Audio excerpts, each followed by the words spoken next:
plan for a meritocracy. What is a meritocracy? How would it operate?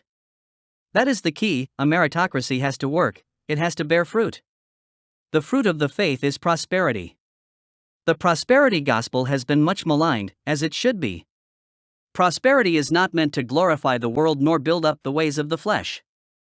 Meritocracy is about rewarding works that give rise to faith and help build the church. A simple definition of meritocracy defines it as a system in which people are promoted on the basis of their value. But this begs the question: what gives us our value? Promotion cannot be based solely on the basis of what we think of ourselves. If this was the case, gangs might be considered meritocracies. Gang members advance based on their qualifications as criminals. Merit has to be based on more than qualities that benefit a particular group or organization.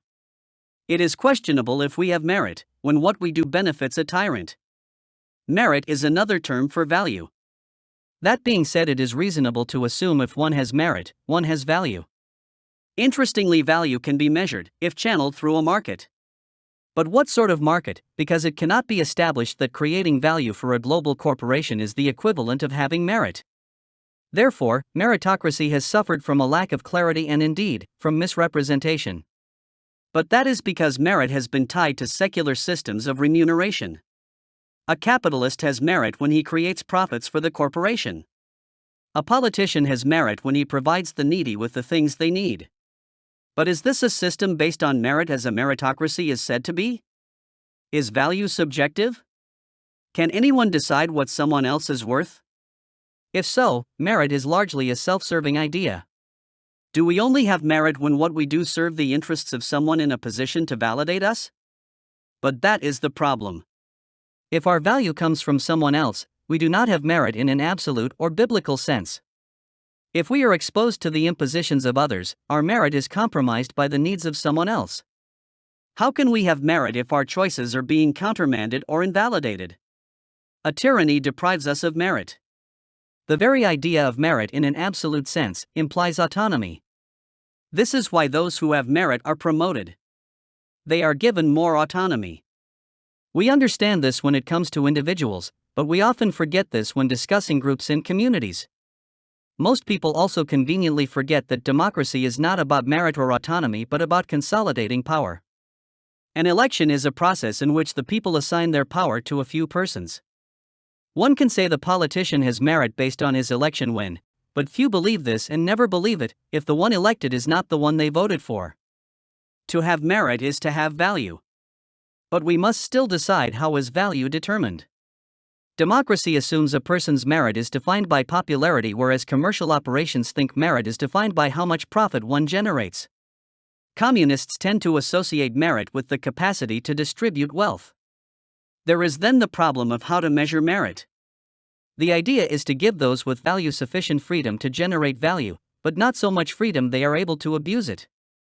Merit is then attached to autonomy. Freedom must be paid for by the value created. If one is consuming rather than producing, freedom contracts. Rights are not possible without surplus wealth. It's quite simple. We either work and produce what we want, we work and produce things we can trade with others, or we produce a surplus that others use for what they want. It is this latter option that must exist if rights are to exist. A right is, in effect, the obligation someone else has to pay your costs. To accentuate this to the point of absurdity, if one person has absolute and unqualified rights, at least one other person will have no rights. If we have it or work for it and pay for it, it is not a right. Rights are unearned income. To have rights is to take what is not earned directly or indirectly. Rights based on direct action requires power. The person claiming a right must have the power to take the rights. Most rights are legal rights and obtained indirectly through the aegises of the state. The state provides the rights and ensures the rights are protected. The state tends to obtain its own rights directly, but its subjects are provided with their rights indirectly. Rights are, however, never earned. They are a privilege granted to the self or to some beneficiary of your largesse. The only thing you have a legitimate right to is what you create. But this cannot happen in an environment where everyone has rights. Rights are often contrasted with duties, but duties are an obligation. Why would anyone have a duty if someone else did not have a right? It appears to be the case that duties are someone's claim they have a right to your labor. It's akin to a slave master saying, they have a right to the labor of the slave and the slave has a duty to provide that labor. When you claim to have rights, you are saying you have a claim on something that someone else has a duty to provide. You claim to be master of another person's slavery. A right is meaningless without the enslavement of another. The more rights you claim, the greater the slavery you put others in. Your right to be saved from a burning building is the duty of someone else to risk their life to save you. This treats the other as a slave. This does not preclude the right to expect service or that others will not perform their duty, but if your expectation is predicated solely on a philosophy of rights, your rights is depriving others of their humanity. A meritocracy rewards us for the work we do. This means we each have something to contribute to the group. As we specialize, we individualize, and as we become individuated, we attain value. We do not have expectations based on our corporality. Our individuality gives us merit, not our flesh. But individuality is not gained in a vacuum. A ball of tangled wire is unique in its chaos, but this is not what individuality means. We become individual when we become irreplaceable. No one is more of an individual to another than their spouse. Some people have gained specific skills and knowledge that makes them a one-of-a-kind person when talking of certain situations.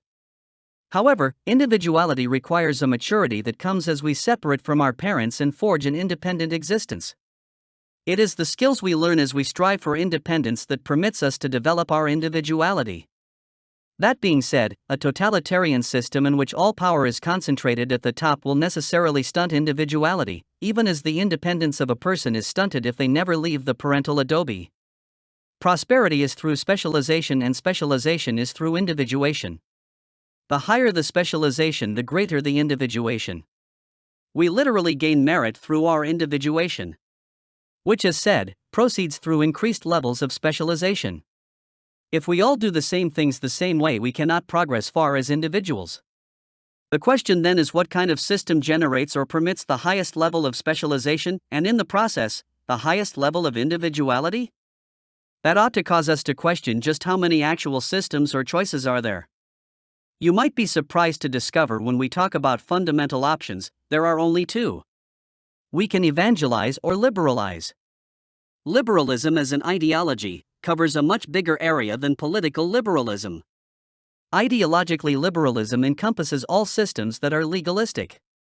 Religions and political ideologies are all governed by law. Merit does not really enter into these systems.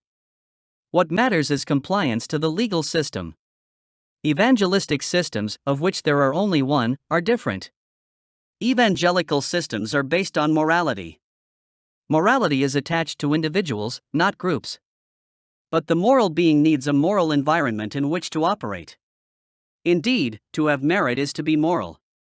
As individuals, we need to specialize, and this creates value, which is indeed moral. But as has been pointed out above, one cannot specialize easily in a tyranny. We need autonomy. Preaching the good news is not just about making known the words of the Bible. Evangelism is also about spreading the good news, about the power of God to overcome the sin of man, through the church. We have merit as we evangelize. Evangelism is not just about the word, it is about living the life of Christ. An evangel is not just a preacher, he is a doer. Our life lived in the word is the good news. The reality that we can live according to the good news is the good news. Our merit is defined by our evangelism. Bringing people to God gives us value. Coming to God is a process that generates value and gives the proselyte merit. As we move towards God, we are being evangelical and acquiring merit through works of faith that build the church. The process of building the church, evangelizing, and acquiring merit cannot be separated.